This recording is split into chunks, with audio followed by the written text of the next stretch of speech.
louange de sa sainteté. L'univers crie sa majesté. Chantons gloire et puissance, force et louange à l'agneau immolé.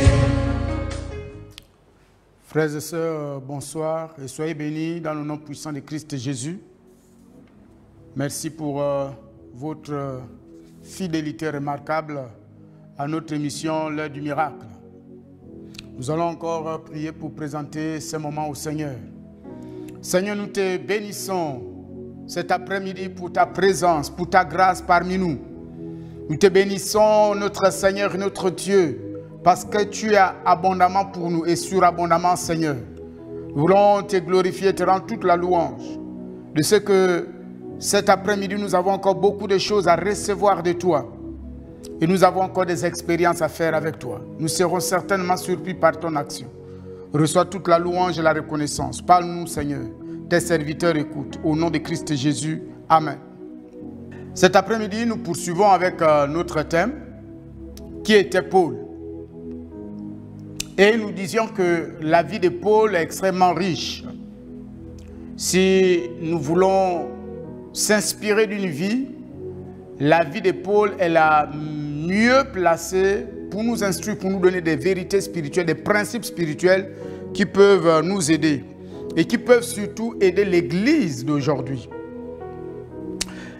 Nous allons prendre nos Bibles dans le livre des Actes, au chapitre 6, et nous lirons 16 à partir du verset 13. Acte 16 à partir du verset 13 jusqu'au verset 15. Je vais lire pour nous tous. Le jour du sabbat, nous nous rendîmes hors de la porte, vers une rivière, où nous pensions que se trouvait un lieu de prière. Nous nous assîmes et nous parlâmes aux femmes qui étaient réunies. L'une d'elles, nommée Lydie, marchande de pourpre, de la ville de Thyatire, était une femme craignant Dieu, et elle écoutait. Le Seigneur lui ouvrit le cœur pour qu'elle fût attentive à ce que disait Paul. Lorsqu'elle eut été baptisée avec sa famille, elle nous fit cette demande. Si vous me jugez fidèle au Seigneur, entrez dans ma maison et demeurez-y. Et elle nous pressa par ses instances.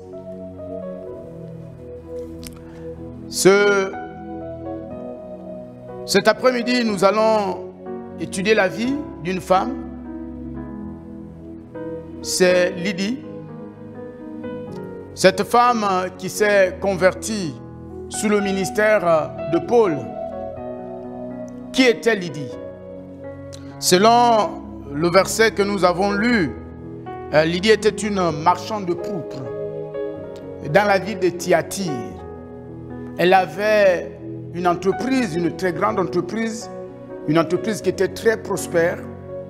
Et elle s'occupait, cette entreprise s'occupait de l'industrie de la fabrication du textile, plus précisément du pourpre.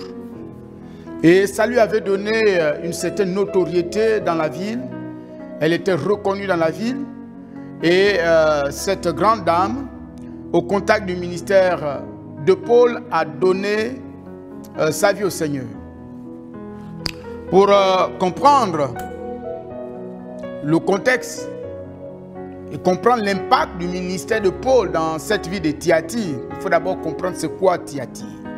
Thyatire, c'était l'une des colonies romaines.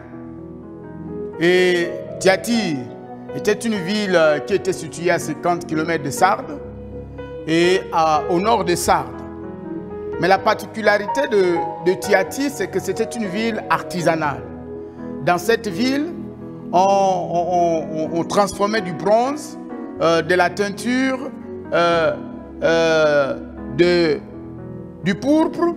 En tout cas, il y avait plusieurs sociétés dans cette ville, mais qui travaillaient surtout dans le domaine du textile et dans la transformation de certaines matières premières comme l'or, comme le diamant, comme le bronze et autres. Donc c'était une ville des affaires. Thyatire, c'était une ville des affaires, c'était la capitale des affaires. Et Thyatire était connu comme tel. Et donc c'est là que Paul arrive. Quand Paul arrive, vous voyez la stratégie de Paul, comme nous l'avons vu dimanche. Comment Paul à Athènes va pénétrer le monde intellectuel. Parce que Athènes, c'est la représentation, c'est la capitale de la connaissance du savoir. Et nous avons vu comment Paul va pénétrer le monde du savoir en touchant l'aréopage. Et le chef de l'aréopage, Denis, a donné sa vie au Seigneur. Et donc, finalement, c'est sûr, et nous pouvons être persuadés que Denis, Damaris et bien d'autres philosophes qui s'étaient donnés au Seigneur ont poursuivi l'œuvre de Paul, vous voyez, dans ce grand milieu extrêmement fermé du savoir. Alors, nous voyons ici aussi comment Paul va pénétrer, il arrive dans une autre capitale, c'est la capitale des affaires. C'est là où circule l'argent, c'est là où on voit la manifestation de la prospérité financière et autres. C'est là où on voit l'intelligence financière. Paul va pénétrer ce monde, comment par une dame. La dame appelée Lydie. Et ça nous enseigne. Ça veut dire que nous, en tant qu'Église, de par ce modèle, nous comprenons que l'Église du 1er siècle était constituée de tout le monde.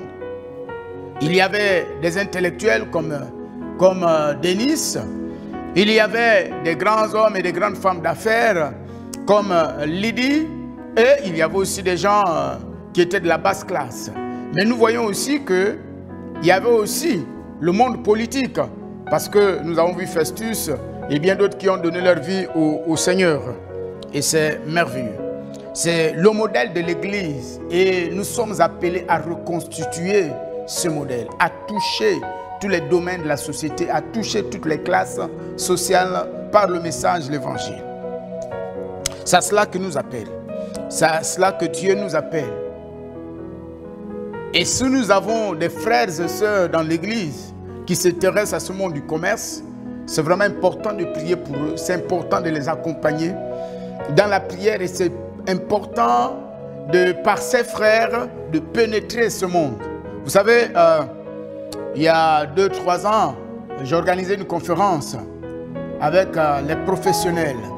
Et cette conférence, on l'avait dénommée les professionnels à mission.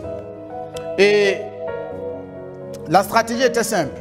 Nous invitions chaque professionnel, les cadres, précisément les cadres, ils invitaient leurs collègues, donc des cadres comme eux, et nous nous retrouvions dans une salle hors de l'église, dans une salle neutre, autour d'un repas, et j'exposais sur un sujet chrétien. Et lorsque, à la fin de mon exposé, on invitait un autre frère, cadre aussi, et il rendait témoignage de comment il a rencontré le Seigneur et comment le Seigneur l'accompagnait dans le monde des affaires. Et je me souviens, il y a une dame qui était invitée par l'une de ses collaboratrices. À l'époque, elle était directrice des ressources humaines dans l'un de nos ministères.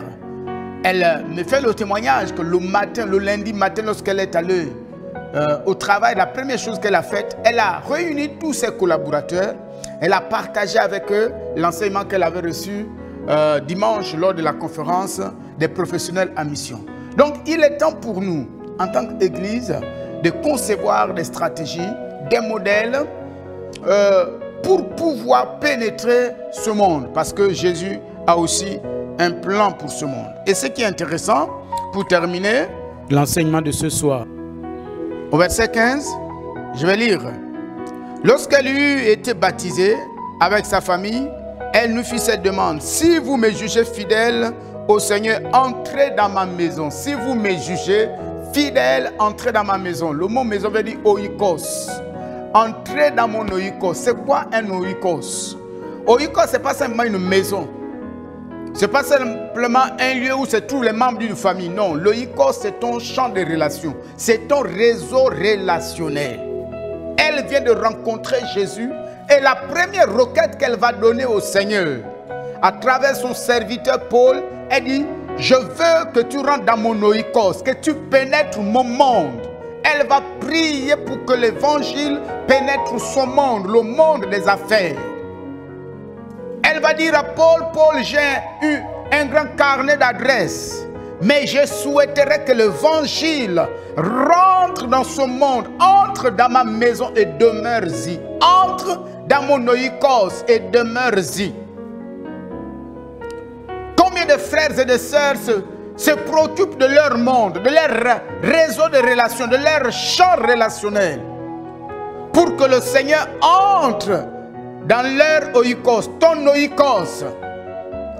Est-ce que tu prends du temps? Regardez l'atmosphère, comme elle a supplié d'ici. Si tu me juges fidèle, entre dans mon oikos. Si tu me juges fidèle, rentre. J'ai des relations, de très grandes relations dans cette ville, avec des hommes et des femmes d'affaires. Je veux que tu rentres dans ce monde, que tu touches ce monde. Mais moi, je vais être l'instrument à travers lequel tu vas pénétrer ce monde. Voilà l'attitude, voilà la réaction de quelqu'un qui a fait réellement l'expérience de la grâce de Dieu. Entre dans ma maison. Entre dans ma maison. Et nous allons terminer avec quelques passages pour voir comment Paul, effectivement, a touché ce monde. Vous voyez, Acte 17, le verset 4. Acte 17, 4, il est écrit « Quelques-uns d'entre eux furent persuadés et se joignirent à Paul et à Silas, ainsi qu'une grande multitude de Grecs craignant Dieu et beaucoup de femmes de qualité. » Vous voyez, il y a beaucoup de femmes de qualité. On voit comment Paul va encore toucher une autre couche, un autre groupe de femmes de qualité. Au verset 12. Au verset 12.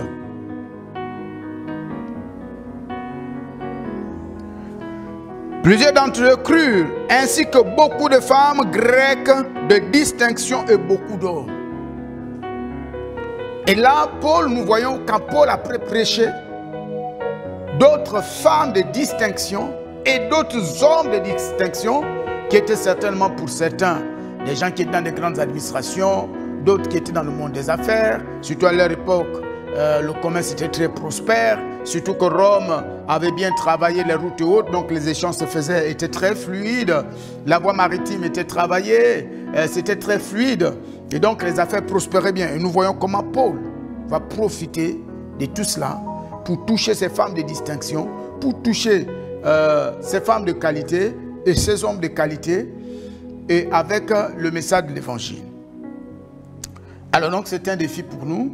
Alors frères et sœurs, il était simplement question de voir comment l'homme de Dieu Paul visait des groupes humains bien spécifiques pour faire passer l'évangile. Et ici, à Thyatire, qui était la capitale des affaires, la capitale de l'artisanat, il va toucher donc cette grande femme qui était très reconnue et populaire dans la ville. Et à travers elle, la dame va dire, si j'ai été fidèle, rentre dans mon oikos. Le Seigneur t'appelle aussi à te préoccuper de ton oikos, de ton champ de relation, pour que l'évangile pénètre ce milieu dans lequel tu te trouves. Ça a été la prière de Lydie. Est-ce que cet après-midi tu peux faire la même prière? Ô Seigneur, au nom puissant de Christ Jésus, Seigneur, comme Lydie, Seigneur, donne à un frère, Père éternel et tout-puissant, d'ouvrir son carnet d'adresse, son champ de relation à l'évangile, afin que Christ puisse pénétrer ce monde pour te connaître. Seigneur, au moment où tous les signes de ton retour deviennent de plus en plus évidents, Seigneur, que chacun de nous se préoccupe, Seigneur, de voir l'évangile. Seigneur, comme là a été le cas pour Lydie, Seigneur, de voir l'évangile pénétrer profondément chaque champ humain. Nous te bénissons, Seigneur. Au nom de Christ Jésus. Amen.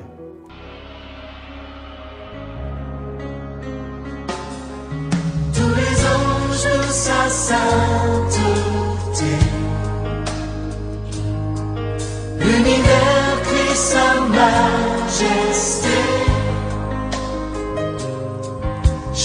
gloire et puissance, force et